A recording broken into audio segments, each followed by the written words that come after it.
Hi all and welcome back. This is Hal and doing something a little bit differently. This is World of Warships.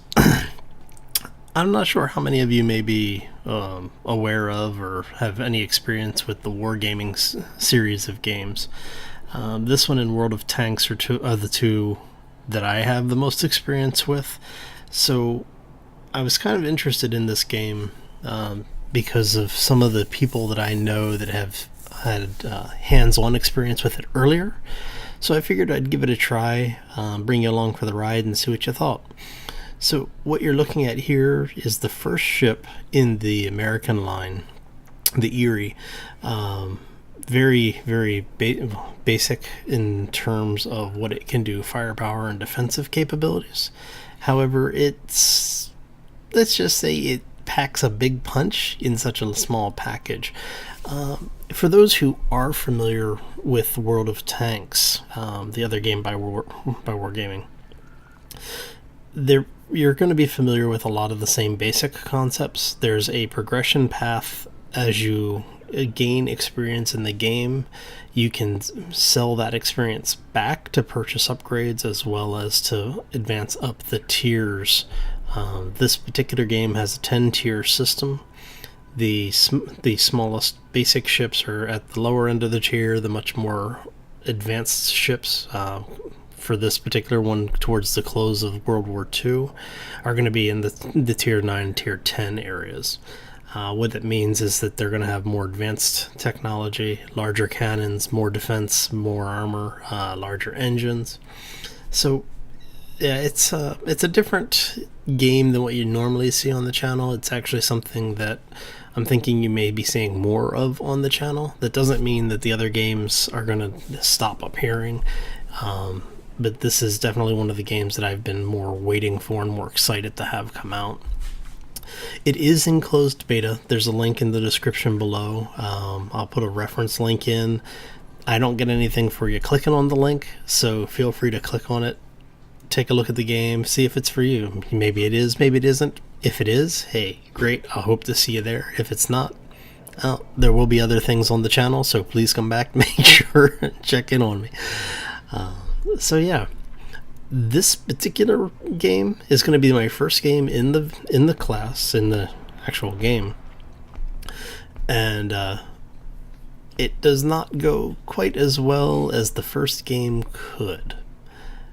We're about 3 minutes into the episode, and about 3 minutes from now, the boat will be sinking. So, but just to give you an idea of what the game looks like. So you do start, it is in a third-person perspective. As you see here, I'm panning around, trying to get an idea of what's in the water with me. Looking at the team list, what we are in is the PvE portion of the game before you can actually get into the real PvP aspects. You have to basically certify on the ships. You have to do, I don't know, I think it works out to about 3 or 4 missions, maybe 5 missions successfully before you get to level 2. At level 2, you can then go into the random PvP battles. So under power now. One thing to keep in mind with this is that all of the weapons have a traverse time, and it is measured in seconds, in some cases minutes. Some of the largest battleships can have 35, 40, 50 seconds, 60-second traverse for 180 degrees. So if you're pointing off the starboard, you need to be pointing off of port. It's going to take you a minute or longer in some ships in order to make that changeover. The other thing is that your movement is not like you would expect from games like World of Tanks, where you can basically turn mostly on a dime. In comparison, the traverse of the ship is also measured in usually tens of seconds. And here you can see we're already taking fire. I mean, the ranges that we're talking about are anywhere from about 4 kilometers out to 24 kilometers. So, you know, it's it's a much larger scale game than what you would normally see and what generally I would be playing. So far, though, I have to say I'm really loving the game. My intent is to get up to the point where I'm using aircraft carriers, which is more of an RTS gameplay style in this. And as you can see here, you can run into each other. I'm right now in my firing view.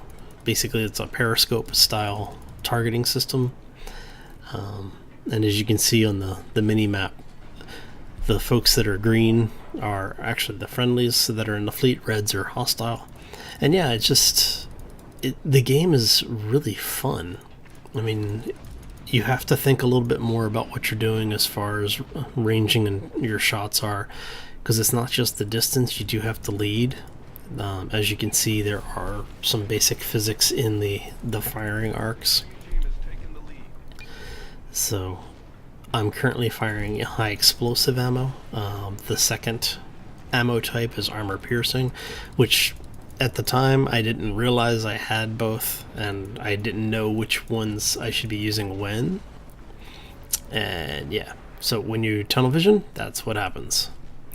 I was actually being fired on by 3 different vessels at this point. So yeah, ship's not going to last long, unfortunately. For the rest of this, you can see what some of my teammates are doing. Here we have somebody who's mostly AFK as far as anyone can tell. I guess he came back late. The game had already launched, and so he just kind of parked somewhere to start sniping. And then the rest of the guys are basically doing cleanup. As you can see, we're only down 1 ship, which was my own. The AI team is now down 3. And one of the big things that people don't expect going into this is that the AI in this game, while you saw them running into each other early on, at higher tiers, even at low tiers, they've been known to take out some of the better players from the World of Tanks crew. But even the people who have been in World of Warships since alphas sometimes have problems with the AI, because it's really difficult to predict what they're going to do, because they don't respond the same way every time. There's some really great Let's Plays by folks like Jingles, as well as iChase Gaming. Both of those guys are channels you probably want to check out. Jingles is also going to have some other references in there to the folks like Quickie Baby and Circumflex, some of the more well-known YouTubers for the World of Tanks crew.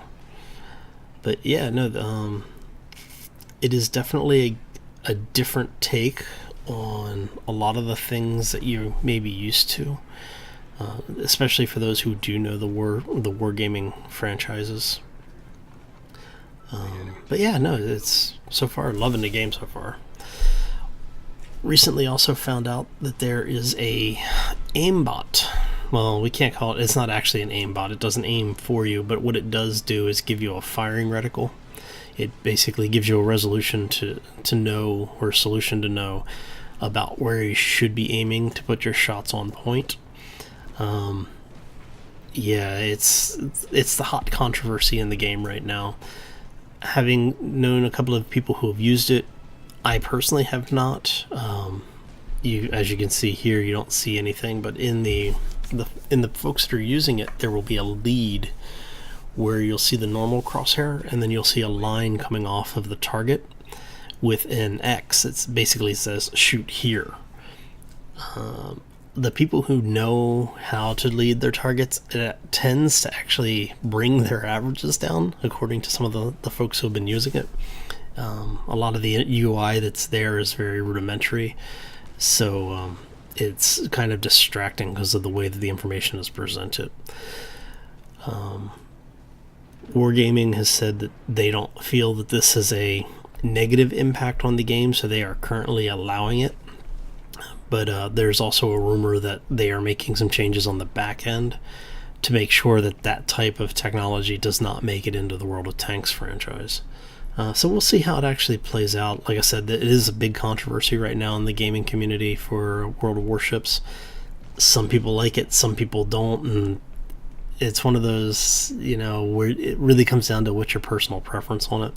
Personally, I don't see the value in it, but at the same token, I know if I felt like I needed it to be competitive, would I grab it? Probably, because it's like if you're there for the competition, you're there because you want to win. I'm playing these games just because I enjoy playing them. I'm not really looking to get involved in the high end, like professional gaming aspects of it, like they do with World of Tanks. So, but what do you think? Let me know. Comments below. Do you think it should be allowed? Do you think it should be an instant ban for getting caught using it? Yeah, just let me know. And if you really feel strongly about it, head over to Wargaming and let them know as well. You can find the forums over at worldofwarships.com for the North American server. You can choose which region you're interested in right there. It'll be in the top left corner. There's a small region selection. In order to actually post on the forums, obviously you're going to have to create an account. So coming out of the game, you get to see your results screen. Going back into the game, it tells you, how many ships at each tier by class are also in the queue. The matchmaking server will do its best to match ship to ship on both your team and the opposing team. In where it can't get specific ships, it will try to match class, and then when it can't match class, it'll use an appropriate number adjustment. So you may get into a game where your team is 8 to 10 people, and then on the opposing team they're like 7 people. In the PvE, it's not a problem. The game just matches you 1 for 1. So it'll take a little getting used to, I think, on that aspect as well. So in this game, as you saw, I went from game 1 to game 2 very quickly. Lower tiers, it's much easier to get into games. Middle tiers, from what I've been told from the higher tier guys, is where you're going to start running into some of the difficulties, especially in the PvP aspects, because it's just people were either brand new, or you've got the guys that have been in here for a couple of beta passes or even the alphas. So they're either top tier, bottom tier. There's very few people in the middle tier right now, but that is changing. A lot of because of the way that closed beta is working now, you can buy your way in. There are a couple of packages available for purchase, which will give you unique ships. Those ships are only available for purchase. Normally people would claim these are pay to win, but they are actually well balanced for the rest of the things that are in the game and for what you get. Like I said, if you've played any of the wargaming titles before, you kind of know their business model. They are free to play games, so they have to make their money somewhere. So they just take things out of tier and put them into a premium shop. So it's not like these were added specifically to decimate people and the wallet warriors will always win. They're usually ships that actually end up requiring a little bit more skill. They do tend to be on the more powerful side because obviously you are paying for them, but they are not out of balance powerful. So yeah, like I said here, basically I'm watching the minimap, seeing what's showing up, looking for my ranges. If you hit Alt when you're in the firing view like this, that will give you your solution information, telling you what your point to target is and time to target. If you single click left mouse, you will single fire the first gun in your line.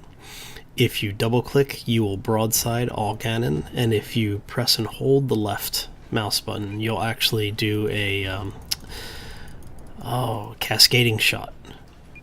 So a sequential fire. Basically the guns will fire as they reload in the sequence that they reload. When you do need to make sure you pay attention to where you're going, because the turning times are so long. It's very easy to run into things in this game if you're not paying attention, so you really don't want to have tunnel vision, especially when you're this close to land. One of the other things is that the different vessels actually do have different drafts. You have the cruisers, you have destroyers, which are going to have the shallowest draft. Cruisers are the next shallowest, and then you have battleships and aircraft carriers. In this game, I believe it was just cruisers and destroyers. But again, you're playing against the AI, so you never know what you're going to get in here. For the weapon systems, as you can see here, there are cannons with both high explosive and armor-piercing ammo. There are secondary guns, which when you get into a certain range, depending on the class of vessel and the specific vessel in the class, they may have secondary weapons which are completely automatic, you do not have control over, and they will target whatever is hostile within the nearest range, and they are subject to friendly fire as well. So you may sometimes want to turn those off if there's friendlies between you and your target, because nothing sucks more than at the end of the game having to pay for someone else's repairs. The other type of weapon in the game off of the main ships are torpedoes. Again, torpedoes are one of those areas where some people really like them, some people hate them, and it's just, you're either going to like them or you're not. It sucks being hit with them. The way that they're in the game, it's depending on how much attention and situational awareness you have. If you see them coming, you can usually dodge them. The carriers do have bombers as well as torpedo bombers. The torpedo bombers will try to strike you broadside amidship. The bombers will actually try to run from bow to stern or stern to bow. So if you see torpedo bombers coming in, you'll see basically 3 vertical bars next to the planes. That tells you they're torpedo bombers.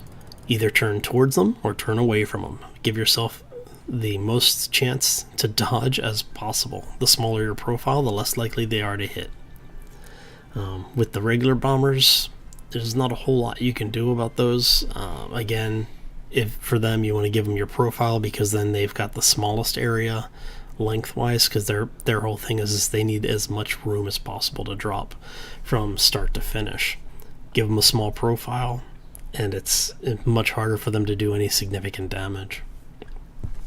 So as you saw, we won our second game. Was not the top in experience, but was not at the bottom, so I'm not going to complain too much about that. It's a learning experience.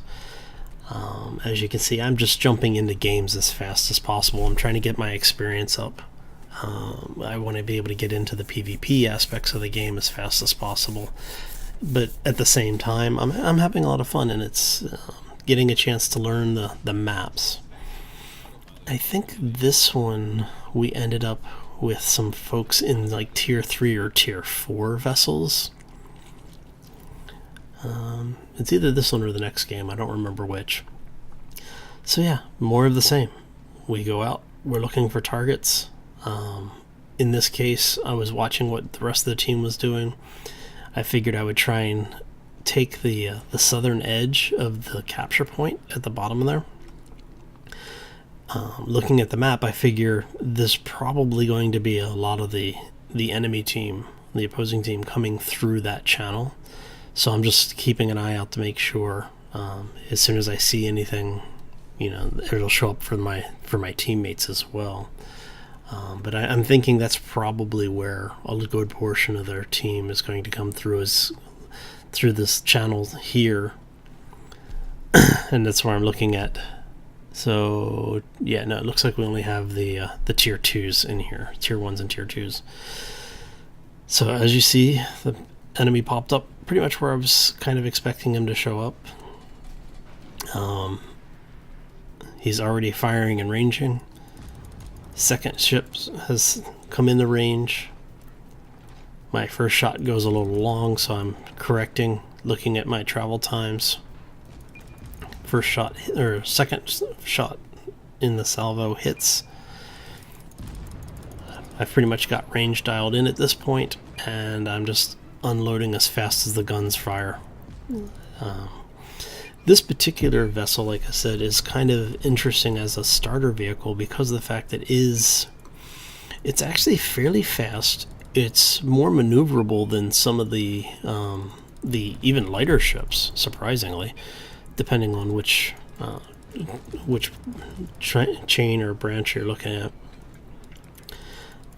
And the guns themselves are pretty impressive. I mean, tier for tier, it's as you can see, it's doing a ridiculous amounts of damage here. Unfortunately for the AI, it fires very quickly, and I was a little bit more accurate.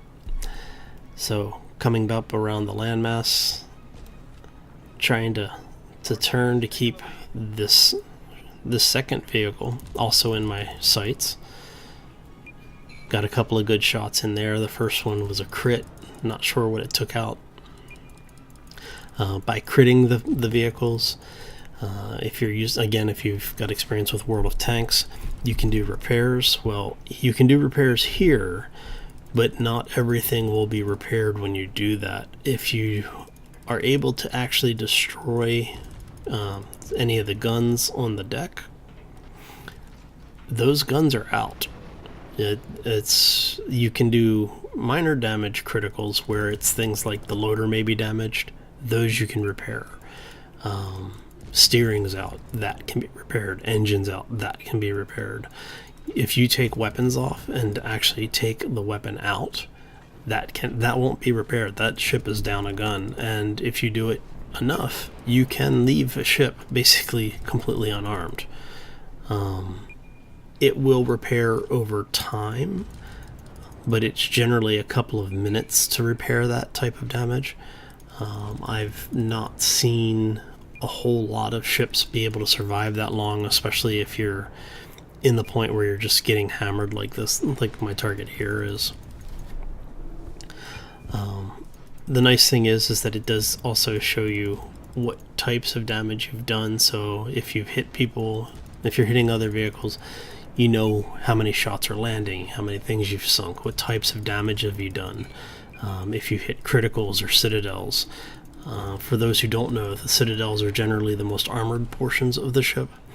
When you hit those and do damage, if you're able to penetrate the citadel, the damage is basically maximized.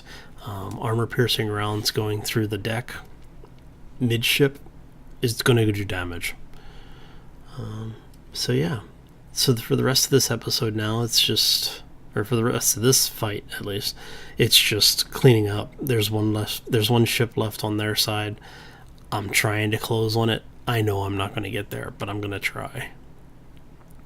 So, but yeah, as I said, you could see how much of a beating I took, and I'm at just under half health. I'm about probably 48% health or so. The game does have consumables in it. It does have the ability to have commanders, which are like your tank crews in World of Tanks. And all of these things go to help you modify the way that your ship handles, what the abilities are, how much damage you're dealing or how much damage you're taking, general performance. There's just a slew of different things that you can do in the game as far as the commanders are concerned. So I think the next one is the last game that I got into this first night that I was playing. This one is I left in simply because I wanted to show you just how dangerous even the newbie ships can be.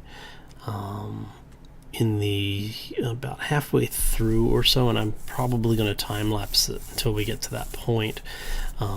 At one point in this game, I'm going basically 3-on-1, and I'm able to sink the 3 ships. So yeah, I think from here I will go ahead and time lapse it, and I'll come back out of it once we're there.